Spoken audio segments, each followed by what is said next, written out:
welcome back to the Samantha Show. I'm your host, Samantha. You can call me Sam, just don't call me Sammy. I'm here today coming to you from COVID quarantine. It got me again.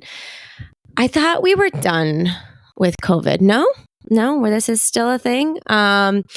Apparently so, although I am so glad and grateful to say that for me, my round 2 of having COVID has been far more mild than the first time I had it. The first time I had COVID, which was exactly a year ago, which is kind of crazy, I could not get out of bed for like 5 days. I mean, I couldn't even move. I could barely eat. After 2 weeks, I could barely walk up the road. I was at a cycle bar for 6 weeks. I used an inhaler for 4 months following having COVID the first time. So it really took me down hard. It was hands down the most ill I have ever been in my entire life. But thankfully, this round has been totally different. It's honestly, I thought that I had a bad case of allergies. A couple days ago, I was like sneezing, my nose was running. I was like, dang, I got hit hard with allergies. And then by the evening time, I was kind of coughing, and I knew we had been around a lot of people over the weekend. I was like, I better take a COVID test. Are we still taking COVID tests? Yeah, I guess you should still take those because it turns out it was positive. But physically, like my body has felt a lot better this round. Like I didn't get the fever or the aches and a lot more comfortable. So COVID's still a thing. Actually, we're going to kick off the 3 things you need to know with number 1 being like, yo, COVID is still there, unfortunately. But thankfully, I mean, it feels like we're building some immunity to it. I've had 3 vaccines. The first time I had COVID, I had the monoclonal antibody infusion at the hospital. I don't know if that did anything for me, but I mean, we're just putting things in my body here. At some point, you think you'd have some kind of immunity, right? So COVID's still a thing. You still got to be careful. I think like the recommended now is you quarantine for 5 days. And then if you're fever free for 24 hours, then you can go back out in public, but you should wear a mask for 10 days. And like, look, I know we're over it, but it's an inconvenience to have COVID, right? It's an inconvenience to be sick at any point in time. So, if this is me like doing my due diligence here, follow guidelines. Let's try not to continue to spread COVID, as annoying as it is to quarantine and to separate yourself from other people. I just really believe that we have to do our part to just like stop spreading this as much as I can. Honestly, you know what's kind of nice, especially this round for me, since I don't feel so bad. It's just a lot of head gunk stuff, but my body feels okay for the most part. There's something really refreshing about wiping your calendar completely clean for like 5 to 7 days unintentionally. Now don't get me wrong. Like I had to take things off my calendar that I really wanted to do, that I was looking forward to this week. But at the same time, when you take everything off your calendar and you're like, oh, I can binge watch all the shows I haven't had time to watch. I can watch all the movies. I'm finally getting caught up on the Handmaid's Tale season 5. Yeah, like it came out a year ago and I'm finally have time now that I'm quarantining to get caught up on that great show, by the way. It just never gets old. I'm so glued to it. So COVID's still a thing. Do your part, man. Take a test. If you feel like it's just allergies, I don't know, pop a test. Just see. Let's just do our part to stop spreading it. Number 2, my brain's still not working right. The second thing that you need to know, my birthday's Friday. Okay, it's not actually Friday from when I'm recording this. It's Friday from when you're going to hear this. Anytime I talk about dates on the podcast, it's kind of strange because the timeline gets a little warped on things. So I will be out of my COVID quarantining restrictions and hopefully feeling quite well and healthy by the time it is my Friday. By the time this episode drops Friday, August 18th is my birthday. I'm going to be a ripe 36 years old, feeling my best. The 30s, man, I think my dad told me this, like your 30s are the greatest. Maybe my mom maybe told me that because you're confident in yourself. You're confident in where you're at with your career, where you're going. You just don't give a F, So I'm loving the 30s. I'm loving where I'm at in my life right now. And I'm looking forward to my birthday. I don't have any big plans. We've just had a lot going on and I got a lot coming up with the pageant and stuff. So, I don't need to do anything for my birthday, but yeah, coming up this Friday, August 18th. It's my birthday. Third thing that you need to know, communication's everything. Communication is so important. I think too often I talked about this when it was about emotion in the workplace. Too often, if there's a lack of communication, that's where issues arise and come up. And so this is just your reminder today. If you're feeling some kind of way about something, or you're getting a vibe from someone, or just talk it out. Just have a conversation. I got a phone call today. It was a really nice phone call from someone, and it just reminded me how important it is just to talk and communicate to make sure that people know where you're at mentally and know that if something's going on, it's not personal or whatever. Communication, it's so important. So there's your reminder. You got to call somebody today. You got to talk it out. Go talk it out. Don't keep that thing hidden. Okay. We're doing the best with my voice here today. Bear with me as we get through this. Today, I'm talking about boundaries. Such a hot topic, such an important topic is boundaries. And as someone who lives with generalized anxiety disorder, as time goes on in my life and as I grow and I get more mature, hold on, Joe's calling me. Yo, I'm on the podcast. Do you want to say hi? No. All right, fine. I'll take a pause and I'll talk to you. And we're back. Open communication. See, my husband and I, we talk all day long. We text all day long. We phone call throughout the day, sometimes just to bother each other. No, but that, it's good. I love when my boo thing calls. I still get excited. I still get excited when I see his name pop up on my phone. Like I'm always excited to answer his calls. And I don't know, I guess that's how you know it's your person. Anyway, way off track here. Wow. Let's get back into boundaries and the importance of boundaries. So I was sharing that as I have gotten older and matured and have learned different ways to manage my anxiety to the best of my ability. Sometimes it's really hard to manage, but setting boundaries has been a really critical piece of managing kind of my stress and anxiety and not letting things get out of control. And, I'm an Enneagram 3. They call that the achiever. I'm a Leo. I'm a people pleaser. So it's very easy for me to take a lot on, to want to say yes, to want to please everyone, to be everybody's BFF.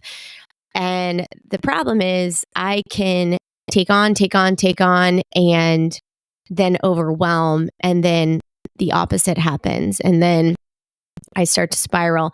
I've overcommitted. And two, you can't do your best when your plate is so full, right? Like you have to focus your time and energy on only a couple things. So I wanted to talk a little bit about boundaries. And typically I'm pretty good with this podcast, like organizing my thoughts and formulating how I want the conversation and flow to go. And I'm going to be real transparent with you. I did not do that.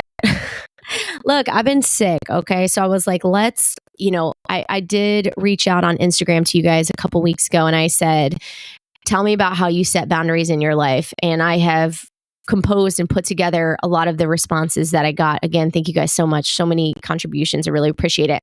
So I'm just going to kind of like read through some of the messages I got and like, let's talk about it. But I want to start off with first some boundaries that I've set in my life that have been really important for me. One, around my job. So, I teach fitness classes. And when I first started teaching, I really wanted to impress. I wanted to be a leader. I wanted to like go above and beyond. And I really felt like that meant that I had to sub every single class that came up. Like if somebody couldn't do it, or If somebody needed to cancel last minute, like, I got you. And at times when my first year or two of teaching, I mean, I think the most, like, I was teaching up to like 10 to 14 classes a week, and that wasn't regularly. And I know there are some cycling brands that ask their instructors to do that on a regular basis, which I do not believe is healthy at all. But I was doing that all the time, and I was saying yes. And I think the problem too was, like, I was taking it on last minute. So, it didn't matter what I had planned in my day or whatever. If somebody needed help or coverage, I would say, yeah, I got you. Like, yes, like, I'm going to cover you. And I would do that again and again. And it really, like, wears you down, especially from a physical fitness standpoint. That's a lot of cardio. And newsflash, you don't need to be doing 14 cycling classes a week. Actually, it's probably not good for your body, right? We got to do strength training, things like that. But anyway, there's just like a lot of physical stress and mental stress that goes into that. And so, that's thankfully that period didn't last too long, but I still for a long time felt like I had to be the one who picked up the slack if people couldn't, teach classes and stuff. But within the last year or two, I've really put my foot down on what my max amount of classes I'll teach a week is. And that doesn't mean that there's not a little wiggle room in a pinch, but that boundary has been set hard for me, because I know for my mental, physical well-being and for the execution of my class, the quality of the classes that we're giving to our members will suffer if I'm suffering. And so it was really important to me over the last couple of years to set that hard boundary on how many classes I teach a week. That is my boundary. And I think when it comes to setting boundaries in your life, you have to decide what that boundary is for you. Where are you going to feel comfortable? And so your boundaries are going to be personal to you as what that needs to be. And that means that sometimes there are hard conversations. And there have been a couple times where, it's like we need a class coverage. And, I know I'm at my max. I also know that I have other work that I have going on. I have family life. I also have downtime. I'm going to talk about that. But sometimes that means you're going to have to say no. And so much of this conversation today is going to be about saying no. I think that's what the boundary is, right? Like it's no, you can't cross this line. We're not going beyond this here. So we're saying no to things. Let's just dive right in. So my biggest thing with setting boundaries is permission to say no without an explanation. Okay? You do not have to explain yourself.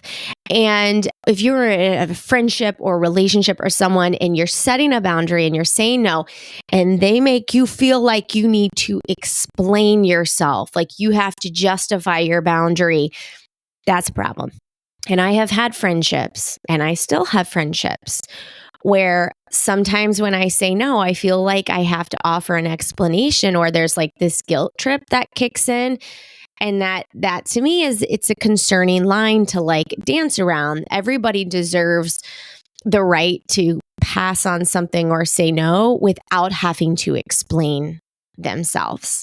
Right. So, and that can sometimes feel too, if you are a people pleaser or you don't want to hurt anybody's feelings or something like that. Sometimes we feel our own obligation to have to explain why we're saying no, but you don't need to.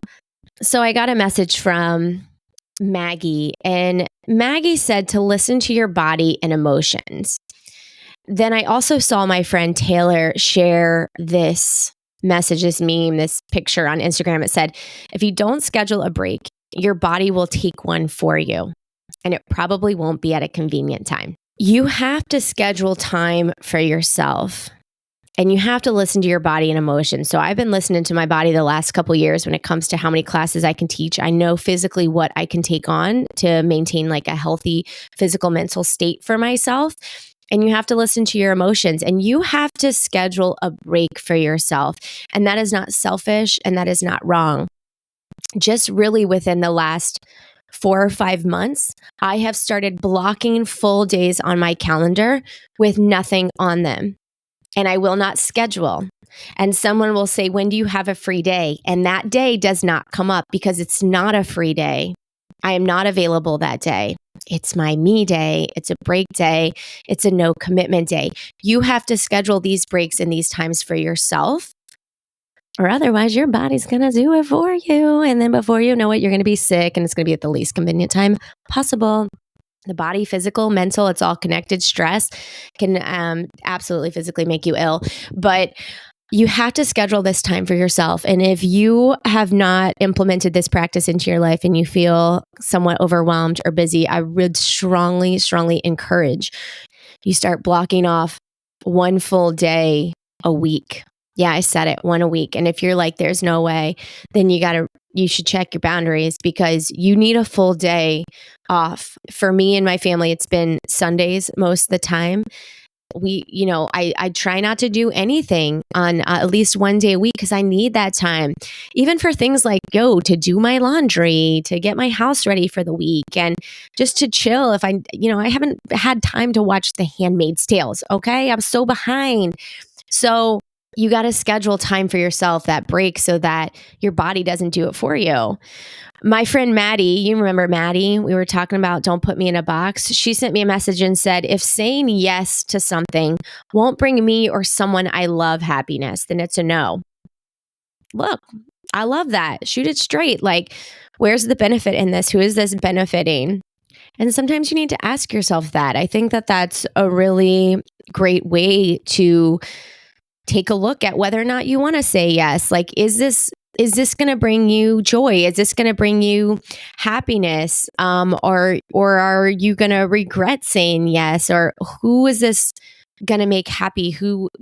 I really like that, Maddie, that we're just looking at, I think too, like the value of saying yes and who's benefiting from it. And this really goes into another message that I received from Madeline, different people. And Madeline said that if you have to take a pause before saying yes to something, is probably a no. I like that, right? Like if you're like, how am I going to feel about this? Then, maybe that's an indicator that it's a no for you. So I think, in general, I don't think it's a bad thing to pause before we start putting things in our schedule and committing and saying yes to everything. But I like that Madeline uses that pause to help her decide whether or not it's a yes or no. So I received a message from Meg, and Meg said actually I received a couple messages from people who shared that they felt that they maybe weren't the best at setting boundaries, that they were working on setting better boundaries for themselves. And Meg left really good advice for anybody who's new at setting boundaries, is to start small and make sure that you understand the boundaries that you need to set. And I kind of shared this earlier on, where it's like, what do those boundaries look like for you? Like, what's going to feel good? What's going to make you feel good? So, a lot of these messages, and there's this big theme of yes and no, right? Like commitments and putting things on our schedule and helping people out and whatever that looks like. I think that there are other ways that we can set boundaries too. Sometimes we need to set boundaries with our family, and it's not necessarily a yes or no situation. There may be aspects, especially when it comes to extended family, there may be aspects of your life that are personal to your immediate family, your spouse, your children, your partner. And there may be details of that family life that are not information that the extended family need to know. And we know that the extended family, they want to know, right? Because they love you and they want to care for you, and, they want to know the details of your life. But sometimes they don't need to know everything. You know what I mean? You also too can set boundaries with how often you see them and where you're going. And, I think a lot of time with family, setting boundaries can be hard because it's blood, right? Or maybe not blood, but it's your family. So it gets harder to set those boundaries, but it's absolutely necessary. And I think that Family. As much as we love our family, it can sometimes be the source of a lot of stress. And so setting those healthy boundaries, and that may mean upsetting some people, but once you set the boundaries and they get to know them, I do believe it gets better and it gets easier. But setting boundaries with your family and the details of your life and when they need to be present and when they don't and when you show up, and I think that it's perfectly okay to set those boundaries with your family. I think it's okay to set boundaries with your friends as well. I mentioned earlier, I really struggle when I have relationships with people, friends, and they make me feel guilty for not showing up. My closest friends don't make me explain myself or don't make me feel guilty if I'm not as present as maybe I'd like to be. I have some friends who ask for no explanation. I get it. You're busy. Like, it's totally fine. And we stay connected when we can. I have other friends who passive aggressively have said things that make me feel bad for not being more present. And I think that that's an issue. And I notice it. And again, it's a personality type. It doesn't mean that I don't love these people, but not everybody's going to respond to your boundaries the same way. It's also a nice reminder for us that if we see somebody setting a boundary, that we respect it. Like, humans are allowed to say no, to skip out on things. Like, they don't know an explanation.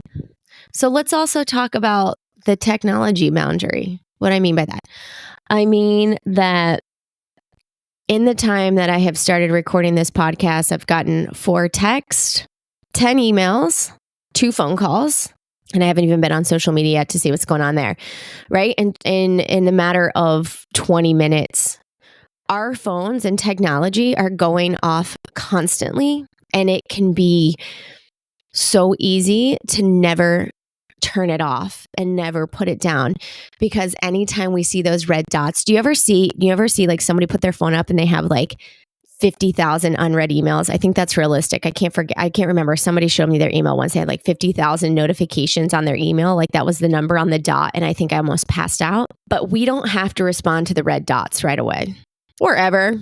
Like, it's okay.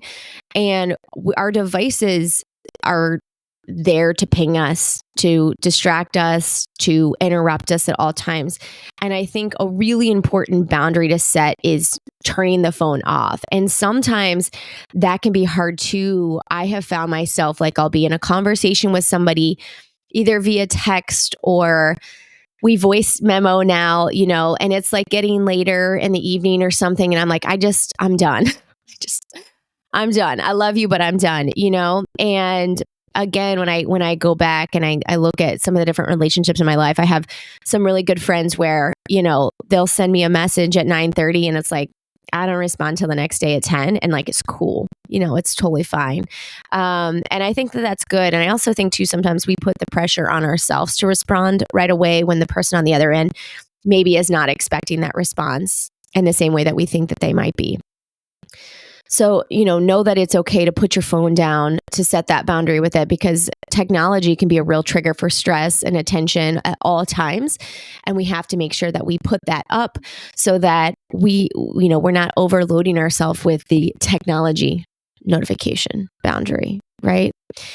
Boundaries is an important topic, and we might have to bring this back, and I would love to bring this conversation back, maybe even with somebody else to talk more about it. Gabby sent me a message, and she was quoting Essentialism, which says that boundaries and saying no make your yes more valuable. And I think that that's a really great message too. And when I think about this a lot earlier on in, again, my career, where I was like, yes, I'll do this.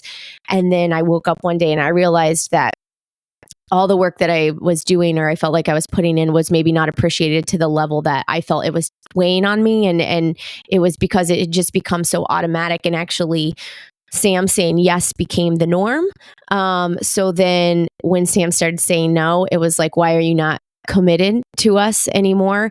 And that couldn't have been further from the truth. But, it goes directly to this point that when we do say no and we set those boundaries, that there's value added to our yes. And then people can see that and feel that and appreciate that more than if it's just we say yes all the time. So I really, really love that, Gabby. And really just to wrap this up, don't be afraid to set the boundaries in your life.